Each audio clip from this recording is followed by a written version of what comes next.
Administrator's report. Christina? Good morning, folks. And I'm going to ask if Teresa can share the slide deck. Just a second to get that up and running. And if you can advance 2 slides, that would be great. Fantastic. Thank you. Good morning, everyone. Thanks for joining us. Much of what is typically covered in the Health Administrator's report is going to be covered throughout the agenda today, because what we use this first meeting of the year to do is to share a little bit about what we've accomplished in the year prior, and then talk a little bit about what is coming up or some of the priorities that the Office of Public Health has for the year ahead. So this is really a stage setting meeting for everyone here, so you have a sense for what's coming and what you'll be seeing from us in the coming year. One thing that I do want to touch on, or 2 things that I want to touch on in this administrator's report, however, is the recent change in COVID-19 guidance issued by the CDC, and also just to give you an update on where we currently are with our community health assessment. So starting with the COVID-19 guidance, many of you probably noticed over the weekend or just in the past few days that the CDC has updated its guidance for individuals who have a COVID-19 infection. Now, it's really important to mention that this is just community guidance, right? The guidance for healthcare facilities and other settings has not changed. But what you'll see is that the guidance for COVID-19 infection now aligns with guidance for other upper respiratory infections. So no longer are folks being instructed to stay at home or stay isolated for 5 days following symptom onset or a positive test. Now the guidance is similar to RSV, flu, a cold, right? You should stay at home and isolate from others for at least 24 hours after your fever has subsided, and that's fever subsided, fever gone without using fever-reducing medication, and your symptoms are getting better overall, right? So that still could be 5 days, but that could also be just a few days, that could be longer. This aligns with guidance for other upper respiratory infections. And this is happening because the hospitalizations and deaths from COVID have continued to decrease year over year. So in 2021, for example, COVID was the 3rd leading cause of death in the United States. In 2023, it was the 10th leading cause. So you can see that the impact of COVID has continued to decline over time. The severity for most people has continued to decline over time. And so now COVID is going to be treated a little bit more like other upper respiratory infections. I'm going to pause there for just a second, just to see if anyone has questions. Well, that sounds good. Hearing none, I'll move on. Teresa, could you advance to the next slide?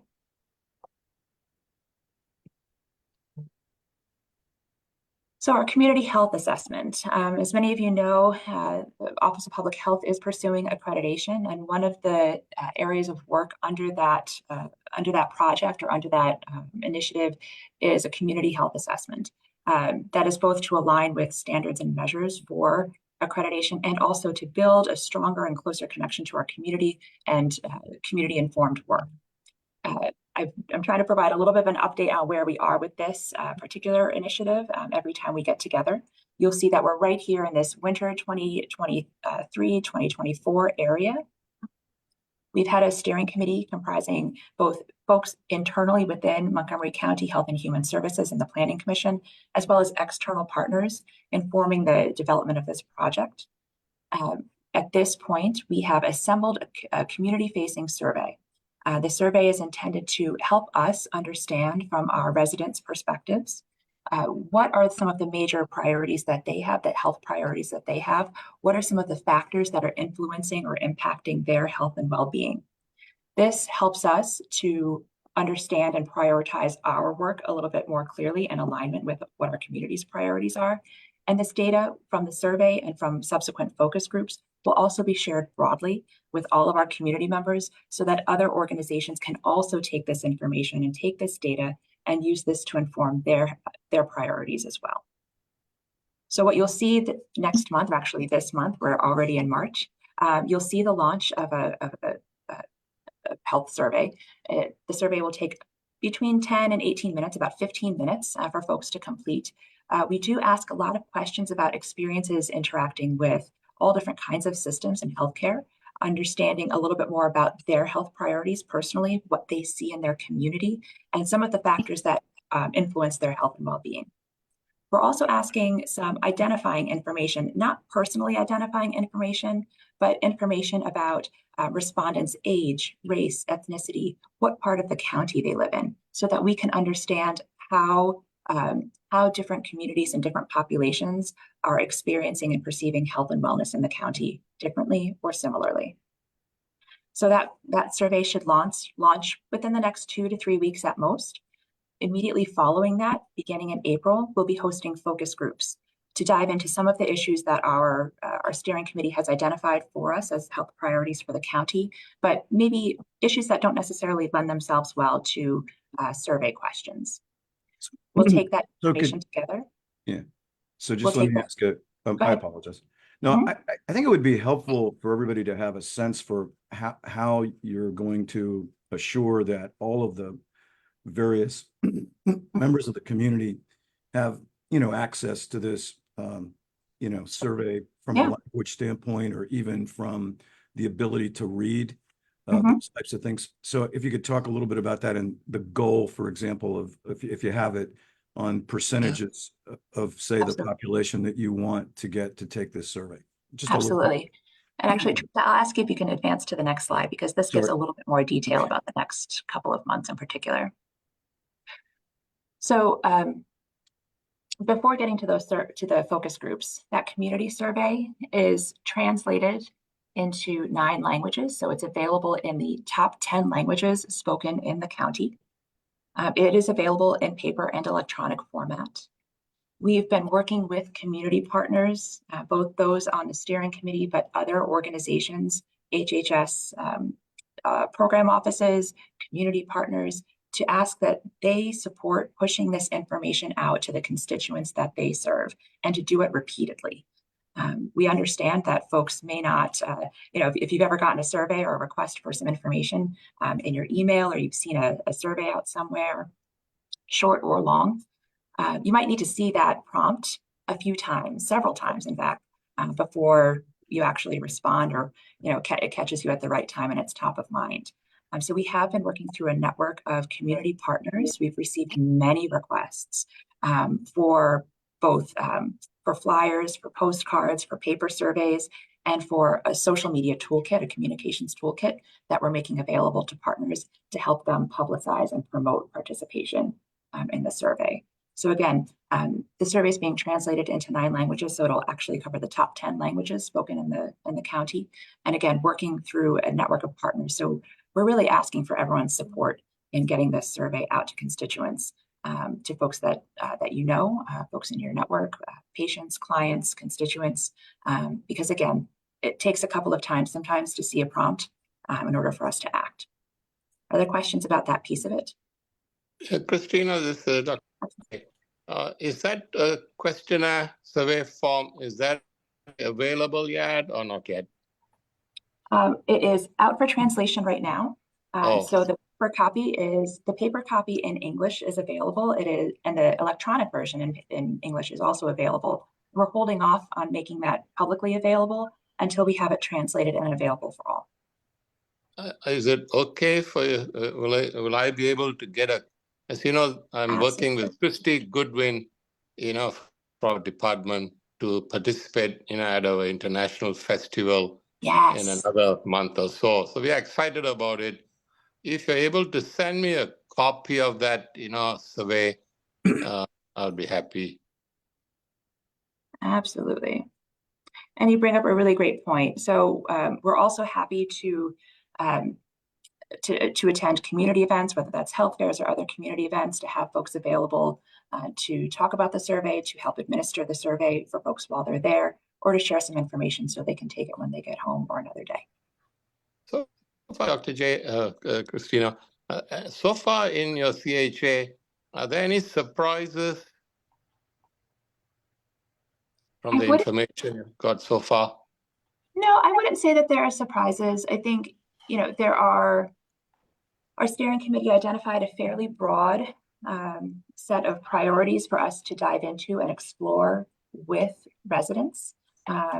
So I think, as we start to see survey results come in, we'll be looking at participation on a weekly basis to understand, what the response rate is, who's responding, where we might have gaps, so that we can reach out to our partners to, again, push out and encourage folks to participate.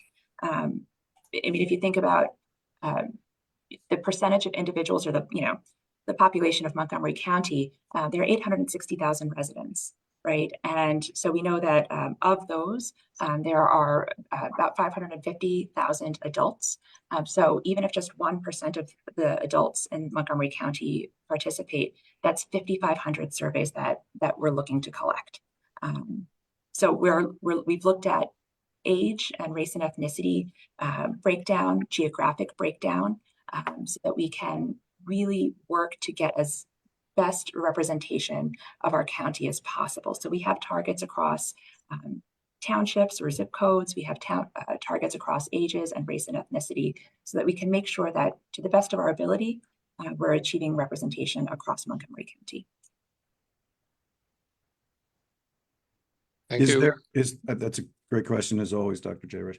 Is there a goal from the standpoint of similar surveys that have been done to get, and I'm just going to make this up, 10% of the population to take the survey? I'll say that what we've seen is that even just achieving 1% of a county population, particularly of this size, is a strong goal. So again, that would be 5,500 survey responses. So while we would love to see 10% response, we haven't seen that level of response in other places, in other jurisdictions. Christina, again, I take it that you're coordinating it with faith-based organizations, because there's such a large group of folks, in all those groups. We are. So we're working with colleagues across the Multi-Faith Coalition to help us share this word out through all possible channels. And as folks have ideas or have recommendations, or folks that you'd like to connect us with to help encourage folks to participate, we would be happy to receive those recommendations and connections.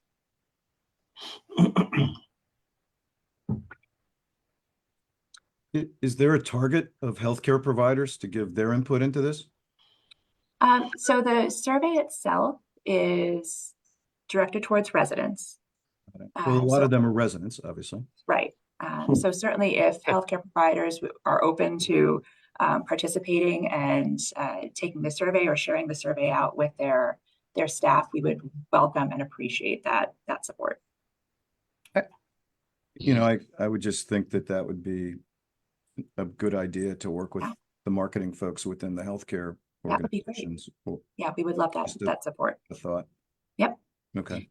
I would say, for the folks that we've talked with about the survey so far, there's been a really strong sense of need for this kind of information, and I think a welcome for this survey, and an appreciation for the data that we'll be able to obtain through this process. That's a good idea, Mike. I think getting the health community. I'm not sure, Christina, whether you reached out to Montgomery County Society about their interest and involvement. That's a great suggestion.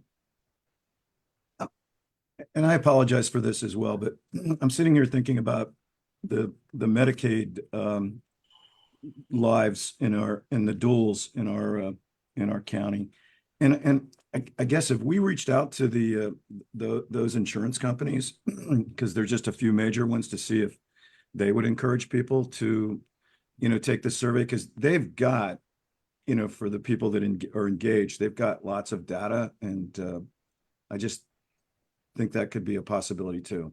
Yeah, I think. Sorry, you're making me think about this as we go. I should have thought about this before and said that to you, Christina. No, that's great. I appreciate it. We'll take recommendations at any point. Listen, the survey goes live in about 2 weeks.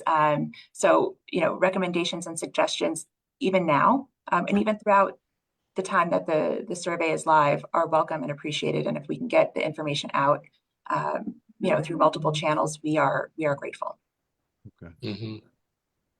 I'll also add that we have talked about using the distribution lists and connections of all of the county's health and human services offices, which include managed care and our connection to Magellan. So we're going to be discussing, we've talked about it a little bit, but we're going to be discussing how we can use that to disseminate the survey. Mm-hmm. Yeah. Thank you. Absolutely. Thank you for the suggestions. I know we need to move on, so if there's no others, you want to Yeah, continue? absolutely. Beginning in April, we'll also be holding 8 to 10 focus groups. They'll be those focus groups will be focused on a particular set of content areas: maternal and child health, the role of education in health and wellness, and trauma associated with poverty, mental health, and substance use. We heard from our steering committee that those are priority issues for us to explore as it pertains to the health and wellness of Montgomery County residents. Questions about these issues don't necessarily fit well within the context of a survey. So we'll be exploring those issues through focus groups. We'll have a few additional focus groups as well, including youth and young adults, and some more general information gathering. And again, we welcome and appreciate opportunities to partner to share opportunities to participate in those focus groups as well. We anticipate a summary report from both the survey and the focus group data to be available over the summer.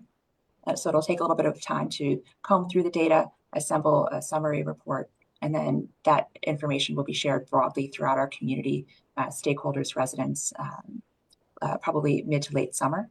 And we'll use that information to then prioritize health issues that as a county we want to be able to address in partnership with community stakeholders, and to begin to build a community health improvement plan. Questions or comments? Yeah. Okay, keep All going. Right. Teresa, if you would advance, I think we're going to address some of our 2023 activity, just so you can have a sense for the work that this team has been doing over the past year. We'll then talk through priorities for the county for 2024. Good morning, everyone. So I'm going to give you a quick snapshot of the wonderful and important work that our staff has done in the past last year. So I'll just go through. I won't go line by line, but I'll highlight a couple of stuff here. So starting with the communicable disease control, we had 464. These are confirmed, probable, or suspected cases of foodborne and waterborne illnesses. And we have 445 vaccine preventable diseases, and 3,650 sexual transmitted diseases. These are investigations. And then highlight the vector-borne illness, that was 58, and then MDRO was 35. Next slide, please. For environmental field services, so we had 545 plan review openings. These are opening inspections as well as pre-operational and site evaluations. And we have over 6,200 food inspections and 547 pool inspections, and then as well as 78 complaints related to vector-borne disease investigations, and then 140 wastewater treatment facilities were inspected. Next slide, please. For water quality management, so we have 547 on-lot sewage site evaluation. These include soil probe, percolation tests, and 160 were permitted that year, and 722 septic system installations were inspected, and then 26 had plan reviews. Next slide, please. For clinical services, we had close to about 1,500 flu shots were given, as well as about 1,486 COVID boosters throughout our community vaccination clinics, and then 74 mpox vaccines were given. And then we have reached about 294 families over 31 outreach activities to connect them to client services for for family support programs. Health promotions. Last year we had about 1,300 Trail Challenge participants, and then about 1,000 teen drivers received driver safety educations, and we checked about 228 car seats that were checked, and then also we've given 114 trained for CTR and AED use. Next slide. And lastly, so we were able to manage 150 outbreaks of acute and long-term care facilities for COVID management and response. And then for direct services, we gave out roughly about 8,000 at-home test kits for COVID tests. I think that is it. Any questions? Yeah, I just have a question. Go ahead. Sorry. You go ahead, Mike, first. I'll follow you. You go ahead. I'd rather be following you. I guess one of the things I was wondering, because I've just been looking at data in another county, do we have good data on the number of homeless in the county? 22 versus 23, and sort of a breakdown by age, so women and children, but also just adults. One of the things that I'm seeing, and I'm not going to get into other counties, but there's clearly an increase in the number of older adults that are homeless. And so I just wonder, are we tracking that? So that work is typically managed and overseen by our Office of Housing and Community Development. They collect and maintain data over time on the number of individuals experiencing homelessness or people who are unhoused across age and a variety of other demographic identifiers. I don't have that information at my fingertips, but that's certainly something we can provide and offer. Okay. I just think that ties back to health too. It's not just housing. It's all Absolutely. connected. So I just think it's something maybe we should be looking at from a health perspective. Okay, thanks. Thank you. Okay, so Mike, a question to Christina and Jay is any comments on the measles outbreak? I know there have been some cases in Philadelphia, I think Florida, California, I guess some case in Montgomery County too, I guess. Any comment on that, Christina or Jay?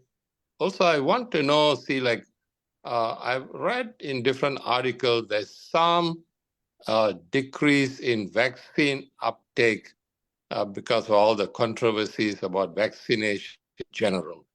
Not quite sure, whether there's any data, for example, from schools. Are they seeing any decrease in vaccine uptake? If so, that could be that could actually put all of us at great risk, because these diseases are some of these are extremely contagious, like measles. Any comments on this?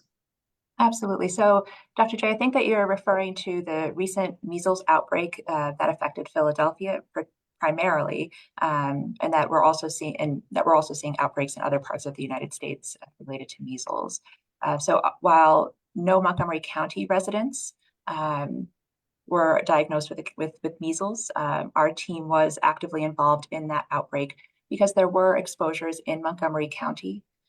Exposures that impacted Montgomery County residents. And so there was a significant level of follow-up with many residents of Montgomery County to assess their immunity levels and to provide support to those individuals, monitor for quarantine in the days following, actually the weeks following those outbreaks. I'll ask Michelle if you'd like to say anything further about that. What I'll add is what CDC is reporting. What's being reporting is that this increase of cases, one is associated with travel. CDC has One Health. Really, everything is a plane ride away. So individuals, one of the things we need to do is make sure individuals are aware of immunizations that they should have prior to travel. And then they're also seeing, like you had kind of suggested, is that this impact seems to occur in unvaccinated populations, and that was very similar to what we saw in Philadelphia. It did target either those that were not vaccinated or were too young to get vaccinated. Michelle, any information as far as schools are concerned? Is there any decrease in vaccination rates Not that I'm aware of. I would maybe reach over to or hand it over to Ruth. I know her team through their immunization program does work with the schools directly on vaccination records and rates. Yeah, I mean, anecdotally, that's what I understand, but I don't have any hard data. The state does monitor vaccination rates. And as a matter of fact, we are in the midst of doing our audits for school vaccination rates. So, you know, there will be data forthcoming, but I don't have it available currently. Okay, thank you. Great question. I wanted to just for a second go back to Michael's question around the homelessness population. And Christine is correct that that data is information we do collect for our Office of Housing and Community Development. And our sources include the PIT count as well as data from our street outreach providers.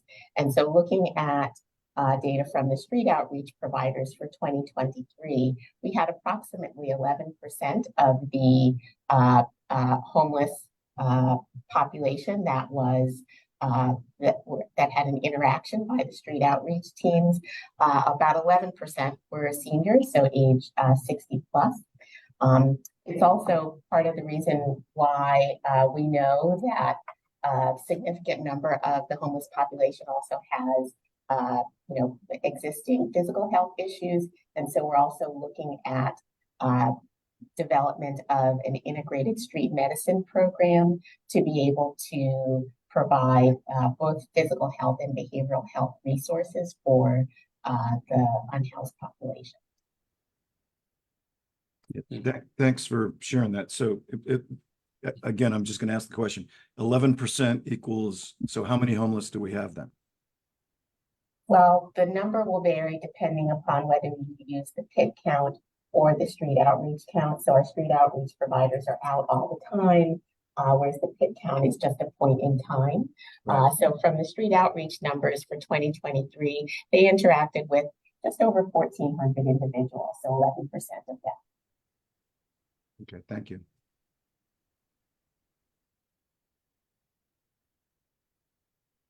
Other questions or comments?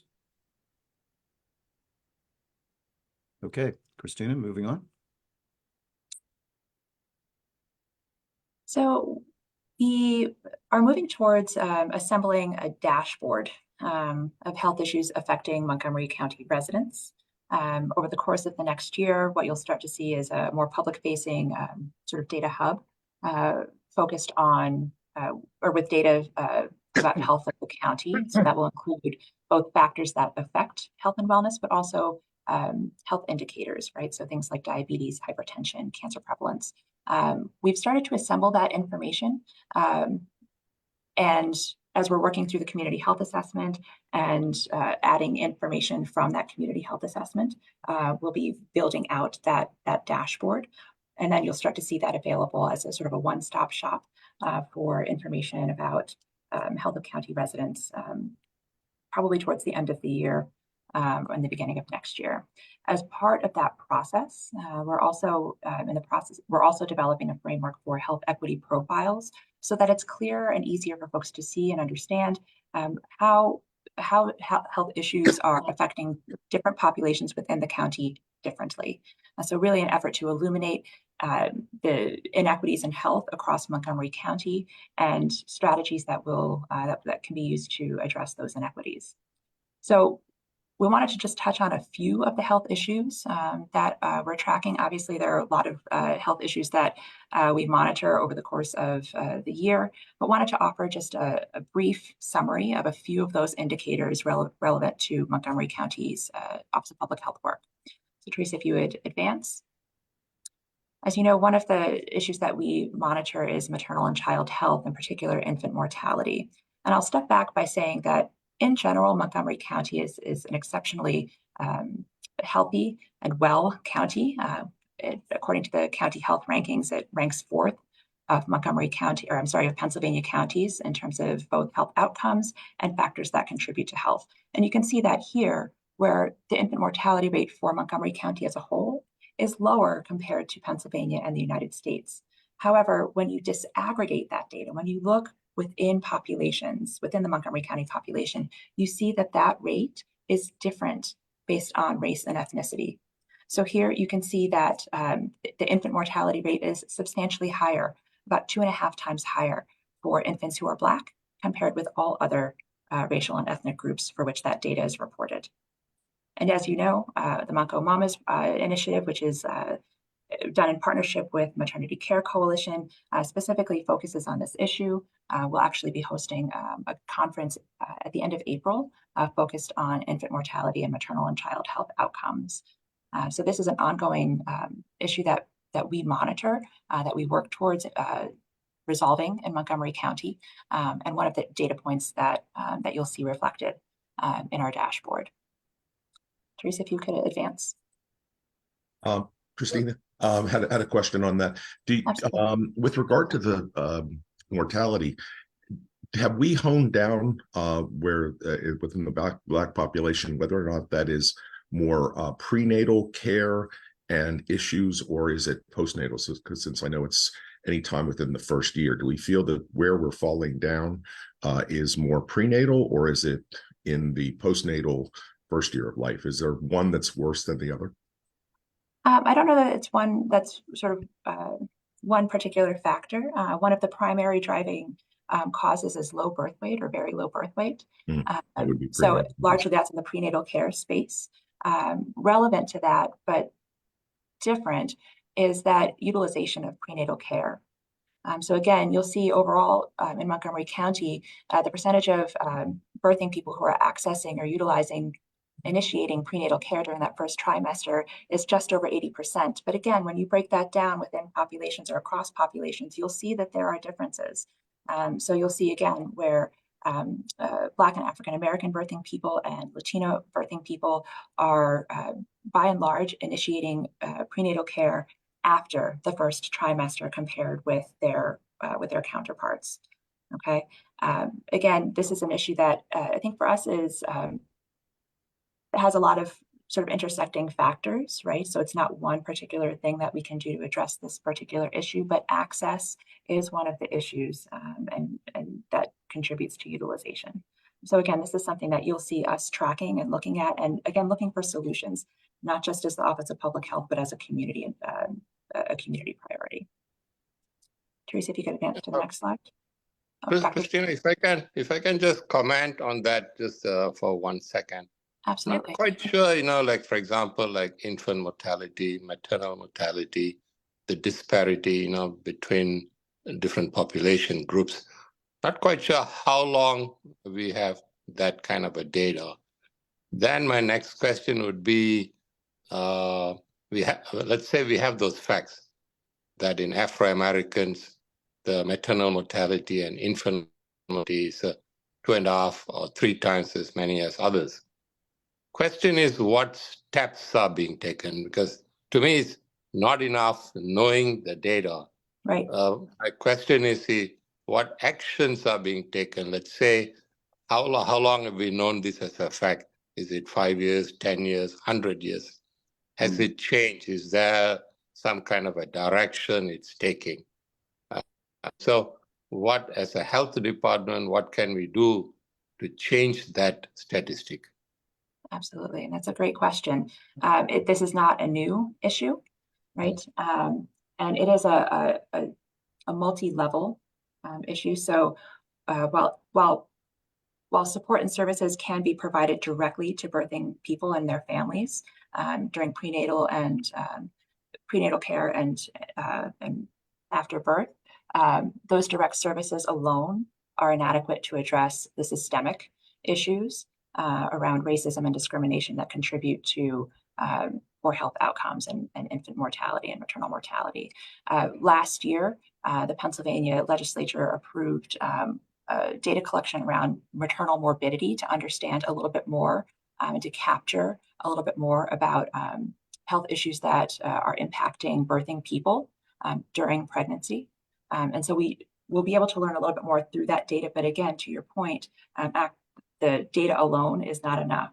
So while that Monco Mamas initiative largely focuses on work directly at the individual and family level, and to a certain extent also at the health system level, beyond that, enabling processes and systems that provide, for example, compensation for doulas, for other supports for individuals who are in pregnancy, to ensure a healthy, supportive pregnancy and a positive birthing experience are all critical components to addressing that issue.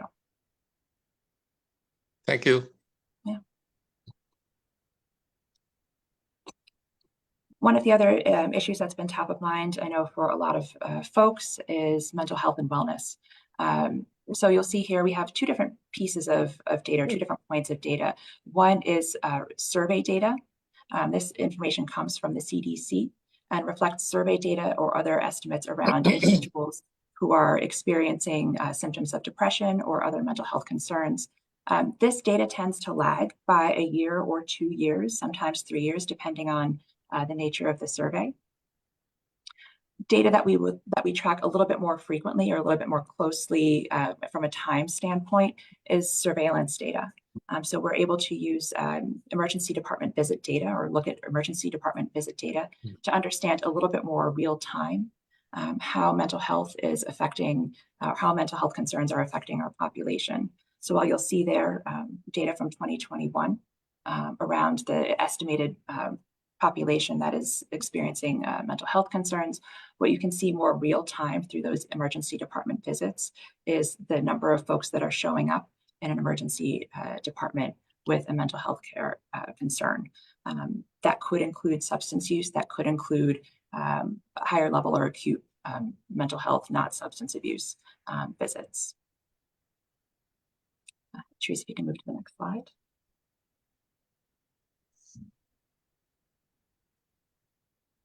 With respect to substance use, one of the other things that we do track locally through our Department of Public Safety's drug surveillance system, overdose surveillance system, is fatal and non-fatal overdose affecting Montgomery County residents. So in terms of non-fatal and fatal combined overdoses in Montgomery County, you'll see that that number of non-fatal overdoses really increased in 2020, continued to increase into 2021, and has begun to decrease in 2022. And while that this data provides really a point in time or a snapshot of an issue at a point in time, some of that data also takes a little bit of time for us to sort of clean and clear to ensure its accuracy. So for example, with fatal overdose data, it may take several months before those toxicology reports can fully inform the data related to fatal overdose in particular. But you will see that from 2019 to 2022, a slight decrease in fatal overdoses among Montgomery County residents. Teresa, if you can go to the next slide. So Christina, again, can I just, go ahead. can I ask just one question on that? See, I would be interested, like substance abuse, including alcohol, mental health. Are we trying to track and get data about the incidents in different groups so that we know where to focus? Not sure whether we have such data. Are we trying to get such data? Absolutely. So, and that actually brings me to the next point here. So within that local surveillance data, we are able to break down or disaggregate that data across a few sociodemographic identifiers. In this instance, I've broken it down by race and ethnicity, data that is collected through EMS reports and law enforcement reports when someone is experiencing an overdose. So what you'll see here is a significant disparity in the rate of overdose, non-fatal overdose in Montgomery County, right? So when you just look at the numbers, you might see, wow, the number of fatal or non-fatal overdoses is really high among individuals identifying as white in Montgomery County, and that would follow population proportions, right? The majority, 76% of residents of Montgomery County identify as white. But when you look at those numbers within populations, or the proportion of those overdoses within populations, you'll see that people who identify as Black or African American are disproportionately represented in those non-fatal and fatal overdose numbers. So you can see that here, where in general for the county, the non-fatal overdose rate is it's just under 8 per 10,000 of the population. But when you look at that data across race and ethnicity, you'll see here that that rate is significantly higher among individuals identifying as Black or African American. Teresa, can you go to the next slide? So if you could just hold 1 second. So Dr. Absolutely. Jayraj, I don't know if you were thinking about this, but I think also it would be interesting to look at this. And I know this might be difficult, but I think the data is there. To look at it by zip code or even census tract. Yep. I think maybe there's where then you can figure out where to target things. And the other thing that would be interesting for us and others to look at is how do we compare to our contiguous counties with this data? So are our trends better or are trends, not as good? And, again, and I'm a believer that just like healthcare organizations, we got to learn together. I think we do.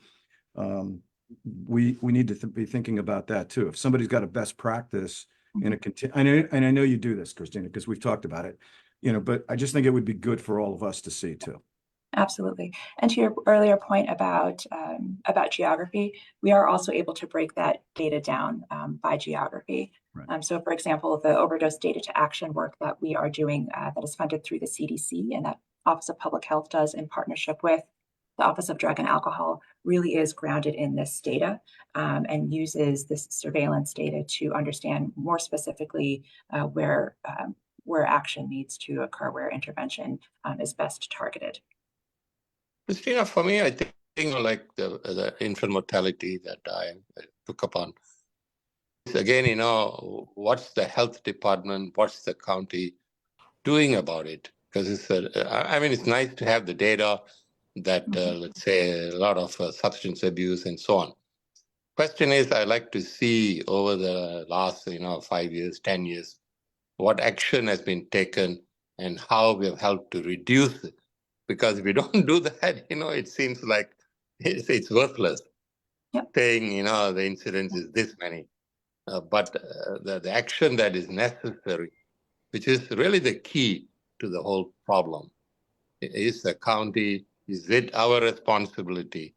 Whose responsibility is it? So that's the kind of questions, I like to answer. I'd like somebody to tell me.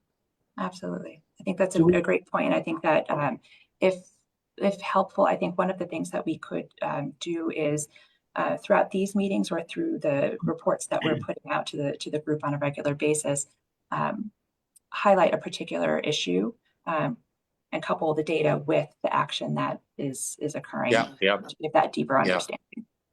Hey, Christina, do we share this data since we have it by location? Do we share the data with law enforcement in those areas? I believe the data is available to law enforcement in those specific areas, yes. Available and sharing it though. I mean, do we actually push it to them and let them know what we're finding and where we're finding it? That is a great question. The data is managed by our Department of Public Safety, and I see Dr. Williams here is sort of poised to speak to this issue. So I want to step back for a second. Yeah, so we, it's a public-facing portal that we have, and I get your point around accessible versus engaging with certain folks that really need to have the data in their hands. And so, our Department of Public Safety, as well as the HHS Office of Drug and Alcohol and Public Health, are all involved in dissemination of the information, and then also have regular meetings that are multidisciplinary and a number of stakeholders that are involved in discussing the trends in substance use and overdose. The other thing that we can do here if folks are interested is, bring in some of those folks, for example, from our Office of Drug and Alcohol to talk about the things that they do to address some of these trends and numbers. There's a ton of both prevention and intervention and treatment work that happens, inclusive of interventions, related to harm reduction, as well as treatment and so forth. So happy to have folks come and do a brief presentation on that so that all of the things that are happening across the county to address some of these trends. Dr. Williams, this is Dr. J. I think that's a great question that Steve asked. Not quite sure, whether, let's say, we are sharing this data with all the ethnic groups. Like, for example, the Indians and Islamic people might, oh yeah, we are just the ideal people. We don't do drugs, we don't do alcohol, none of that. That's a white problem. The fact is that's all humbug, So and this kind of data, I think Steve is a great question that he asked, that we must share this data to all these ethnic groups. In fact, you have maybe it's a less of a problem, but it is a problem. We need to address it, in partnership. So I hope that our health department, shares this data, whether it's law enforcement, school district, religious places, and ethnic, organizations. Yeah, it's a great point. I mean, we do targeted outreach on the prevention side to school students, youth, and things like that. But I agree, and I think our health promotions team is going to be doing some of this work upcoming, and really just sort of expanding their scope in terms of the outreach and engagement and education that they do. And this could be one of those activities. And we'll also look to this group for support and ideas around how to engage certain populations that historically we perhaps have had trouble reaching or engaging, and providing them with information in the formats that they most like to receive that information. Thank you. Thank you. Good discussion. Let's keep moving. Thank you. Yeah. You'll see the same discrepancy, the same disparity reflected in fatal overdose data as well, where people who are Black or African American are disproportionately represented in fatal overdose in Montgomery County. And again, that's based on rates overdose per 10,000 of the population. Two of the other issues that I'd like to highlight, and you've seen this crop up in some of our previous meetings, STIs. So the CDC recently released its, I believe it was the 2022 surveillance report around STIs, and we continue to see STIs increasing within the population. The populations that are, from an age perspective, that are most represented in those numbers are adolescents and young adults, youth and young adults. So here where you see approximately 8,400 reported cases of chlamydia and gonorrhea occurred among individuals ages 20 to 29, and then another 3,600 reported among individuals ages 10 to 19. That's a reflection of the age breakdown by 10-year increments. So you'll see there again that people who are most affected by age are young adults, youth and young adults.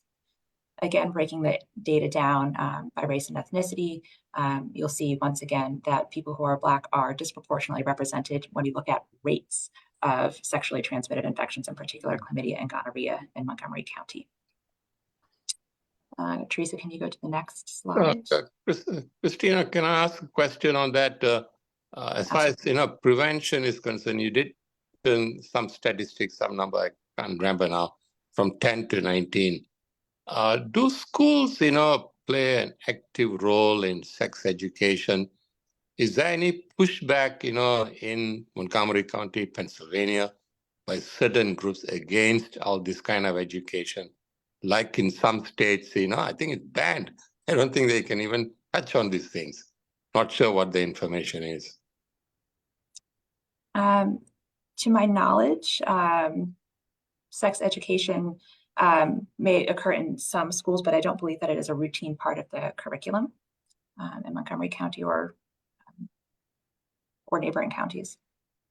And would represent a valuable addition, I believe. Yes.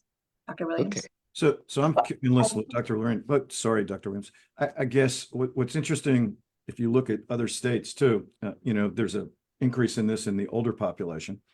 And our population is aging, so that's sort of fascinating to me. And then, is there any thought as to why the spike? Because is that something that had to do with basically the pandemic? I mean, any correlations that anybody's discussing? don't know the answer to that question. Sure. Related to the school, curriculum. And Dave Genova, I don't know if that's something that you could speak to, but I think it might be an area also in terms of health promotion, getting out to schools. We've had outreach from schools in the past around particular health-related issues. And so this definitely could be one of them. But I think you're right in terms of looking at what is behind some of these spikes and if it would be beneficial on the prevention end to provide some education in schools, then that would be time well spent. Absolutely. Michelle, I know you wanted to say something as I well. don't mean to jump too, but I guess, Dr. J, as a pediatrician, I also think it's the responsibility of healthcare providers to educate their patients too, correct? Absolutely, Mike. Absolutely. Okay. It's multiple It's a levels. team, it's a team effort, I guess is Yeah. yeah. Yes. Okay. Sorry. What Michelle? strikes me here is ages 10, Yeah. 10 to 19. Well, again, that is a reflection of how the data is broken down, right? So that could be very well, 15 or 16 to 19, but that data is broken down by 10-year increments. Okay. Okay. Yeah, Yeah. It's Wow. yeah, I understand, Steve. Hey, Yep. Mike, I'm sorry, Mike. I have to leave. Oh, wait a minute. We need you. You have to, okay. You must be involved in something else then. I'm so Not a problem. sorry. I have to leave. All right. Appreciate you. Thank you. Thank you, Dr. Jen. Yes. Michelle, did you want to add? Yeah, I can just jump in a little bit, talk about, why we're seeing the increase and some of the things that data has shown. So, one of the things I think COVID did impact it. There's data from CDC that with clinics being closed and access to healthcare changing during the pandemic, that routine screening was not happening. We see that a lot of individuals reach out when they're having symptoms, but there are so many STDs that don't have symptoms or can mimic other things like syphilis being the great imitator and looking like other illnesses. We also know just changes in behavior, decrease in condom use. Once things like syphilis, once we see more an increase in the female population, then we see an increase in congenital syphilis is consistent with what we saw last year.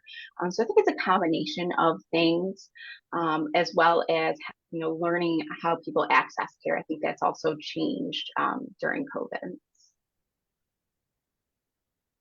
No, good points. I'm just now making me think of this more 7 point, the female identifying as positive. I'm not the clinician, but I have to assume that could have an impact on infant mortality too. It can, yes. So, a pregnant female should be tested several times during their pregnancy, and it is complicated. The testing that we have is complicated to diagnose. It's multiple factors of testing, an algorithm. So, and that's also done a lot of times when individuals are in prenatal care. With our congenital syphilis cases, we see the majority of cases in individuals that aren't in prenatal care or have some type of substance abuse or linkage to drug use where they're not receiving care in the regular increments for prenatal. So a lot of times they're getting care in the moment and we miss the opportunity for testing and treatment. Thanks. On that opportunities. So keep going, I guess. Yeah. Yep. On that topic, we also included data, recent data around syphilis in Montgomery County, and a particular thing, related to this issue of screening and testing during pregnancy and those missed opportunities. In 2022, there were 13 reported cases of congenital syphilis in Pennsylvania, which is the highest number since 1990. Michelle, is there anything else that you wanted to say in particular about syphilis in Montgomery County? I would just say national trends, and we're seeing it the same. So there's been an 80% increase in syphilis nationwide since 2000, I believe it's 18 to 2021, where data is produced. So with that, we also see a lot of individuals diagnosed with syphilis co-infected with HIV. So When we're looking at STDs, we can't just look at them individually. We really have to look at a care continuum and prevention and care long term. And Tracy, if you would I'm go. watching time. slide. This is really important, obviously, all of it. Yeah. It's great information. But Yeah, the one last thing that we wanted to draw attention to was healthcare-associated infections. So we've seen a significant increase in healthcare-associated infections in Montgomery County. I mean, this is happening much more broadly speaking, but the trends in Montgomery County reflect national trends as well. So you can see here from the state action, I'm sorry, it appears that the years are cut off there, there at the bottom. But from 2020 to 2022, we've seen a pretty significant increase in Candida auris. And while those numbers are small, the potential impact of a growing issue is significant. so can you define for everybody a healthcare associated infection? Absolutely. Well, Michelle's I hand it over to Okay. that. Yeah. So healthcare associated infections are infections that individuals acquire while they're in a healthcare facility. So those are infections that are after someone's been in a facility for 48 hours or longer. And I think previous presentations we've had from Dr. Lorraine is that, and Michael, to what you were saying before, our population is aging, that's increasing on the population that is going to long-term cares or skilled nursing, which it was just starting to increase that risk. And, being part of the Southeastern PA, we do have a lot of healthcare facilities and a lot of our populations that reside there. So that is the definition and really why we're seeing some increases. And I assume you know that any healthcare organization, long-term care and or hospital, it does track this kind of data, right? Yeah. Okay. And it is nationally reportable as well. Mm-hmm. And so this ends this piece of the conversation for today. But again, just wanted to call out some of the issues that we are monitoring and tracking that are affecting Montgomery County residents, whether because it's reflective of a national trend or a particular issue that's impacting Montgomery County, for example, in terms of healthcare-associated infections based on an aging population and the volume of long-term care facilities that are located in Montgomery County. So, in the course of the year ahead, I think this was a great suggestion from Dr. J. We can dive a little bit more deeply into some of these particular areas and couple that data with some of the work that's happening within the Office of Public Health or more broadly within Health and Human Services to address that particular issue. With that in mind, I want to switch over to talk just a little bit about some of our overarching priorities in terms of work that we're doing from an infrastructure standpoint in the Montgomery County Office of Public Health and some of the priorities that our individual program or individual divisions are addressing. Top of that list is completing that community health assessment that I referenced earlier. From a timeline standpoint, like I said, we are about to take that survey or launch that survey publicly in multiple languages through paper and electronic format. Once we have collected that data and focus group data, we're going to analyze that data together with our steering committee and make a summary report available to all of our county residents and partners. I can imagine that over the course of the next several months beyond that, in addition to launching a community health improvement plan, again, in partnership with community stakeholders, that we would begin to use that information to develop a dashboard and health equity profiles so that it becomes clearer to our residents and stakeholders the health issues that are affecting our populations and communities in Montgomery County.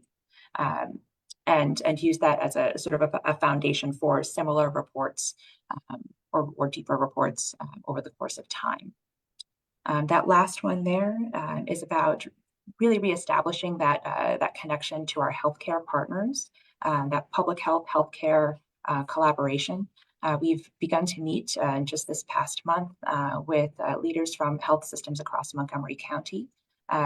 We've worked together to identify some priority issues that we're seeing, and we'll be building out a work group structure to talk through potential solutions to some of those challenges. I'm going to turn it over to Toika to talk through some of these other overarching priorities from an infrastructure standpoint that we're working on this year. Troika?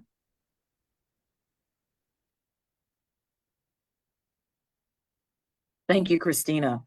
I want to share with a couple of our those bullets in the middle there about completing our workforce assessment.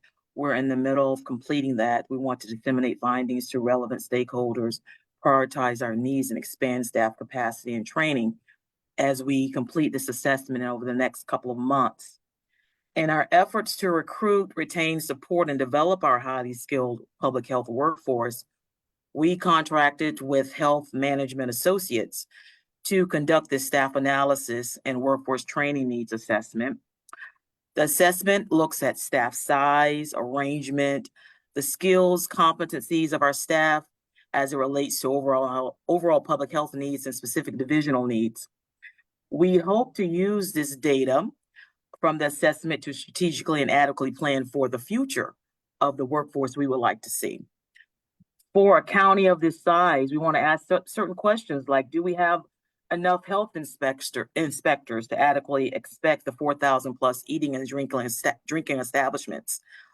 Do we have enough disease intervention specialists to investigate the more than 70 infectious diseases, reportable diseases, or public health nurses to handle immunizations, TB, sexually transmitted diseases, and other concerns?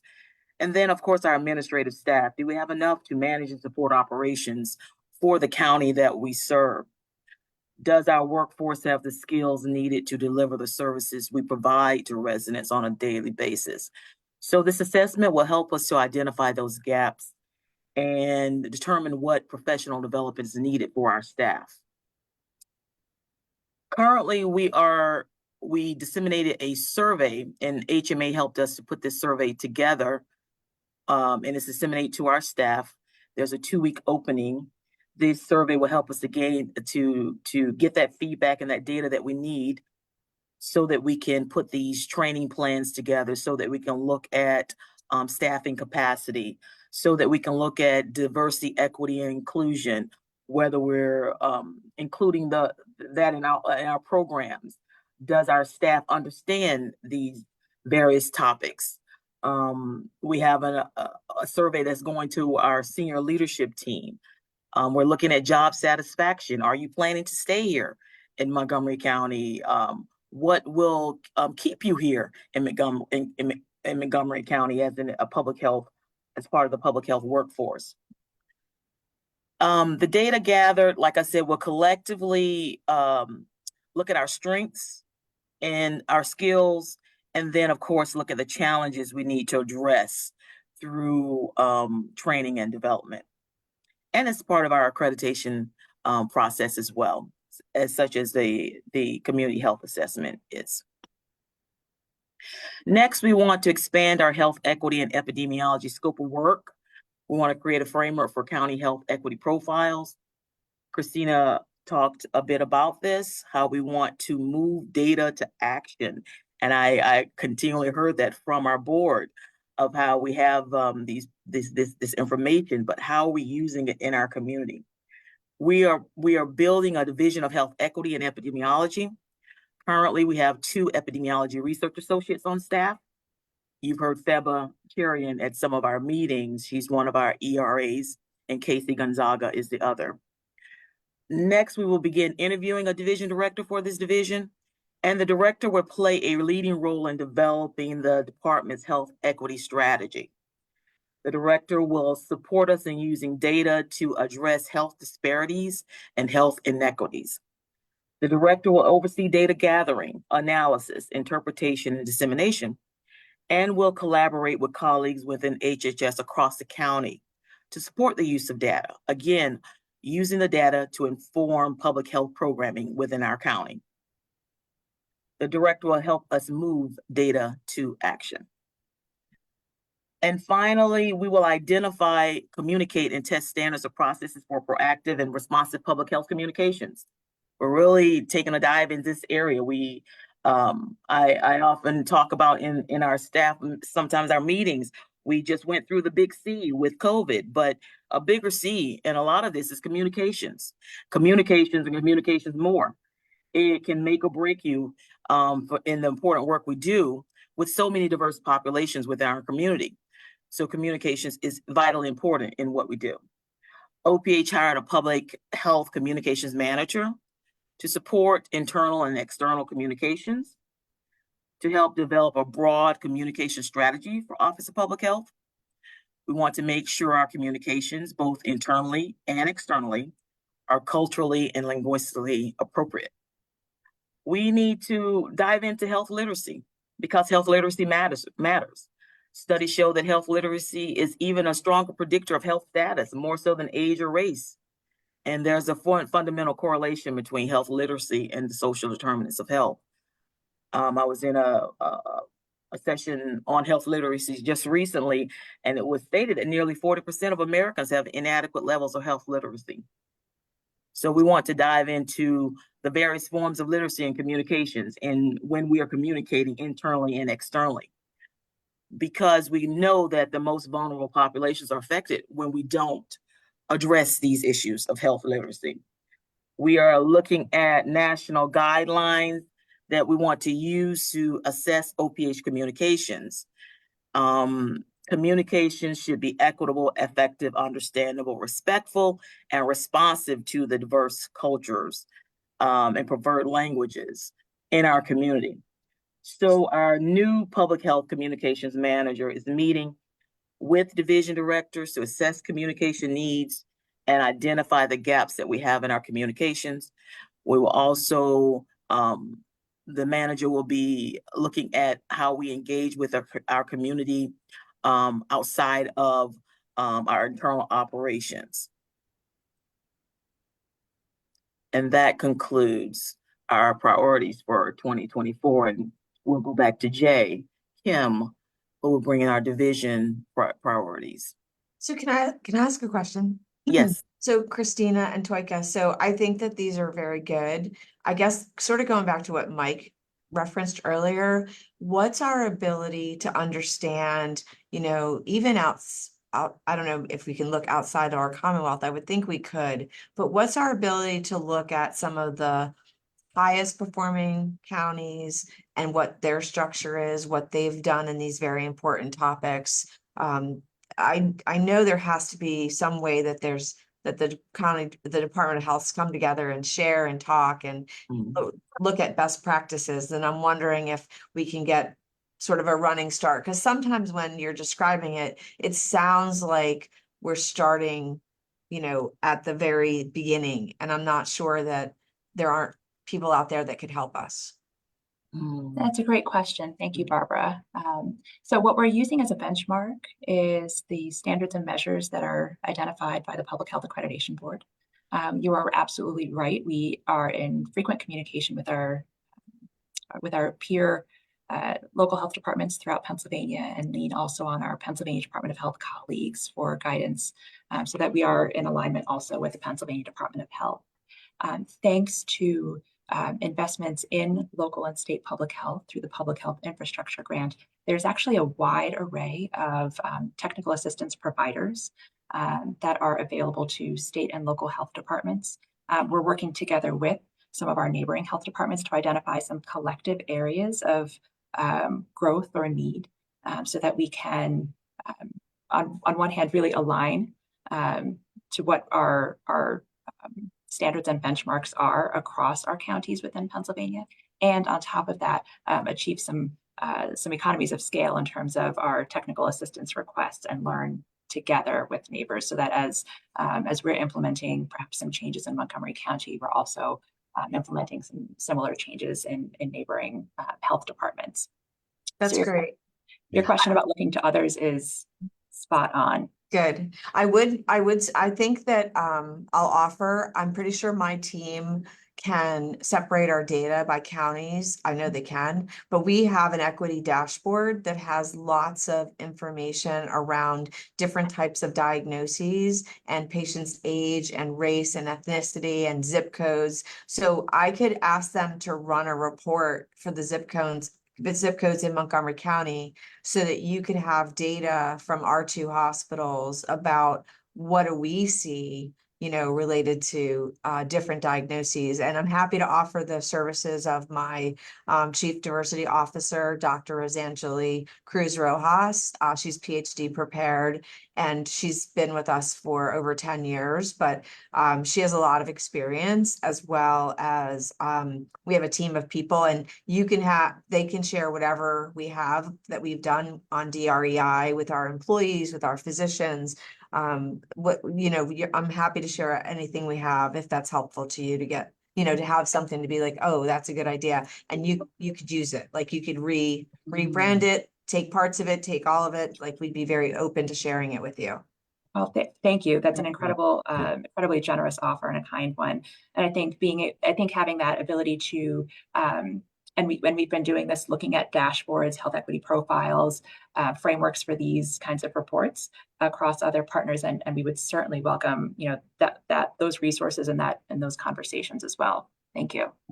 Yeah, thanks, Barbara. And I think that would inspire the rest of the healthcare delivery systems to basically do the same. And then you would have probably a composite of information that would be very unique. The other thing, and Barbara, I think all of us on the board would remember, we did have a discussion a while back about Montgomery County, Maryland, as a really a top-notch county in the country, basically looking at how they manage the health of their community. I'm just curious, besides the state and our neighboring counties, I think where, Barbara, you were going is, let's go find the top 5 in the country and at least learn from them. And maybe you guys are already doing that, but I just remember Montgomery County Maryland being very innovative. Thank you. I will say that our chief diversity officer brings some of those voices from various states to our county leadership. And we actually heard from the DEI officer in, it wasn't Maryland, it was Fairfax County. And she shared some good best practices on how they move through their programming. So our DEI officer is bringing some of those voices. Good to hear. Good to hear. Great presentation too, Toika. Anything else for today? I think we wanted to just share one or two in a minute or two each from our division directors about one or two of the things that they're focusing on. This doesn't represent you know, the full scope of their work, obviously, for the year ahead, but wanted to highlight one or two things from each division that's a priority for the Office of Public Health this year. First, if you can go to the next slide, please. Yeah. So we'll start with clinical services. Ruth? Yes, so as we mentioned in our last board meeting, the Willow Grove Annex is being renovated. And so for this year, we would like to identify an alternate location in that area, in that region, Willow Grove, so that we can offer services. And the other priority— Did they start the renovations? They did not. They're working on the design. So it's going to be a gut remodel from what we understand. So they are doing a full it's a total redo of the space. So this isn't going to be operational till 25. That's what I understand. That's what we were told. So then we would like to find an alternate location in that area to offer services. And then, of course, another goal would be to achieve full staffing. We had, over the last 2 years, 3 different retirements, so we would like to fill those positions. Thank you, Ruth. Communicable disease, Michelle? So relating back to what Christina we talked about previously, so related to healthcare associated infections, developing a county-specific multi-drug resistant organism prevention plan. This is part of a requirement through a categorical grant that we received from the state. And we did submit the plan to PADOH pending approval, but we're looking to provide some targeted education to our high incidence facilities and staff throughout that facility, as well as adherence to guidelines. And then similar to our community health assessment is growing that communication between us as the Office of Public Health and all our healthcare facilities. And also part of that is we do work with PAJH on their statewide prevention plan, and we'll be targeting different healthcare facilities like intermediate care that are more group homes. They don't offer skilled nursing or acute care facilities. And then lastly for us is a public health marketing plan providing awareness around STD care and HIV care continuum. So prevention, testing, and care for the portable and non-referral STDs and HIV. This will be working with our Office of Information and Education, Division of Clinical Services and Health Promotion to come up with a campaign that markets services that we offer and that are offered throughout the county to those that are specifically high risk. This will also include working with our stakeholders in the county, so other agencies that offer services around this topic, and looking to see where those gaps are. Again, part of the health assessment, and then looking to implement some of that progressive prevention that's come out from CDC, either through our health department or other entities like expedited partner therapy, DoxyPP, and increasing use of HIV PrEP. Thank you, Michelle. Environment Health, Pam? Good morning. So our team is currently conducting validation testing on this new system that we're looking to launch this year. It's for all of our inspection programs. So right now we're doing validation testing on our programs, food and pools, temporary events, complaints, campgrounds, all our different programs. Tyler is the company we're working with, and they're currently configuring reports that we will use for inspections. And we are planning to go live in the fall of 2024. So the goal is to have this updated platform for everyone to use for all of our inspection and fiscal needs. Secondly, our team is also creating a schedule so that we get all of our inspectors trained. We're using the curriculum for retail food safety inspection officers. And we are having all new employees spend a day each week working on these courses. I think there's about 19 courses, and it could take a total of maybe, like 30 to 40 hours for everybody to get this work completed. So they're spending a day a week working on the online courses, and then we will work on getting our current staff also get them some time to do some training. But right now we have to focus on getting fully staffed before we can move forward with that, which we're close, but not quite there yet. That's it. Thank you, Pam.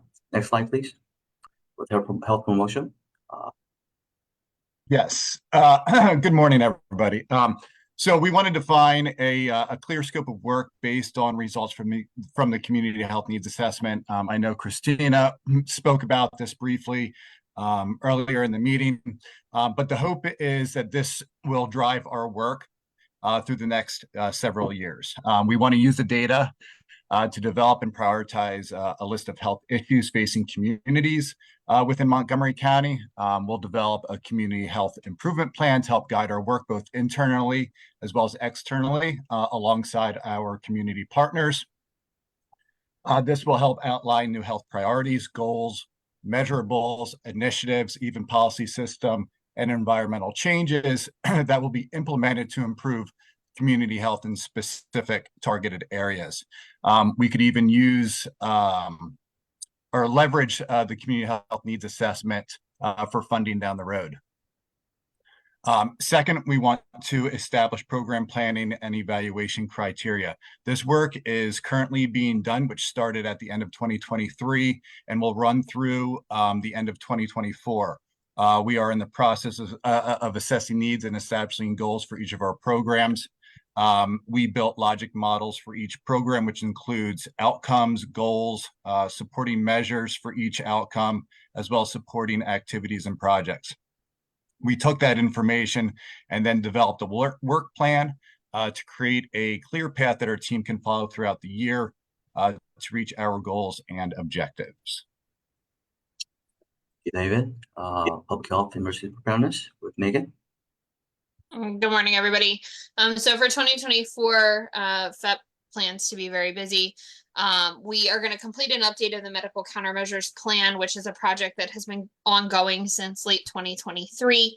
And hopefully by the end of this calendar year, we will have a complete POD, which is a point of distribution system, which will include primary and backup locations where we could do mass distribution of medications or vaccines if needed, as well as some ancillary supplies like durable medical equipment or personal protective equipment. We also hope to have an updated standard operating guideline for that program, as well as an updated highly infectious and novel emerging disease plan. As a kind of supplement to that, we are working through a complete update of the public health incident response plan, which is kind of going to be the guiding document for how OPH responds to public health emergencies and events, which we've had quite a few of in the past year and suspect we'll have many more to come. Thank you, Megan. And last but not least, water quality management, Kyle. Morning, everyone. Similar to Pam, our group is working on updating or developing the enterprise permitting and licensing. The EPL system is taking the place of the digital health department, which I've learned just recently that DHD is sunsetting, they say, meaning it's going away at the end of 2026. So we're doing the right thing and upgrading to this new EPL system developed by Tyler Tech. Our water quality subject matter experts have completed about 95% of the validation testing on what had been developed so far by Tyler. They still have to develop some custom reports. We've working on these reports with them the past several weeks. They also still have to configure the sewage planning module for land development in configuration, and then we'll have to develop that work as well. But we're moving along, and like Pam said, it should be ready to go live in the fall. That's the plan by all involved. Secondly, Tammy Tarlowski and Caitlin Tucker have been encouraging us to develop videos of our various work. I know in water quality, it's not clear exactly what we do, and sometimes the videos can really show it. So we completed short, like 3 to 4 minute videos we're planning to, of every program and water quality management's division. And ultimately, we want to upload these videos to the webpage. So far, it's been slow going because of the rainy and snowy weather this quarter, so no filming was performed, but we really did, we completed 5 of 6 videos specifically on the online sewage program, and we are planning 1 video per program this summer, 1 last septic video, and then 1 for water supply, 1 for groundwater monitoring, sewage haulers, wastewater surveillance, and waterborne outbreak response, a video on each. So 11 in total. So many thanks to Caitlin and Tammy for all the editing and filming and the production of these videos. I saw the 5 that have been done, and they're really good with their help. They really did a great job. Hey, Kyle, who are the videos directed at? Directed at? I mean, you mean who's starting them? No. Not who's directing the videos. Who are you who do you want to view the videos? General public, specifically anybody? General public, Okay. Yes. We'd like them to be on the webpage so that people understand kind of what the work involved in the from cradle to grave in permitting or site evaluation, permitting, and installation of an online septic system. It's mainly for the general public. I think it's a great idea. I mean, I personally just moved into a house with a septic system, never had a septic system before, know nothing about it. That would be fascinating for me to see something like that. So on behalf of the public, thank you. Oh, thank you. If you have any questions, give me a call. Don't worry, I got your number. I think, Kyle, you should be out inspecting Mr. Katz's septic system. Yeah. I'll throw in lunch. No, Glad to that's do good stuff. Any other, I mean, you guys have a lot going on and obviously completed and accomplished a lot in the last year. And, you know, again, at least we're on the other side of quote a pandemic. Now it's sort of getting back to whatever you guys are thinking about as the new normal, but a lot going on. Any other comments from any of the board members? I think this is the end of the presentations, right? It is. Mike, I'll just say I thought it was excellent. I think you're right. I think we're moving beyond sort of the public health emergency that was all consuming, and it's really nice to talk about some other topics. And I think that Christina and the team are doing a really nice job, and I'm excited to see more about the strategic planning and the survey, and also about the programs that Toika outlined. There's a lot of really good work here, so thank you to all of you. Great comments and Agreed. Steve or Dr. Trickinger? No, I would just agree with what Barbara said. Yeah. So again, just then I'll move for adjournment. Anybody want to move? Steve? Move for I'll move it. adjournment. Second. Okay, Barbara, sounds like I heard everybody say yes, so we're in good shape there. Again, thank you. Looking forward to the next meeting and obviously any updates that you provide us along the way. And just again, thank you for your dedication and commitment to the health and well-being of Montgomery County and all of its residents. Have a great day. Thank you. Thank you. Almost spring. Bye. Have a good day, everyone.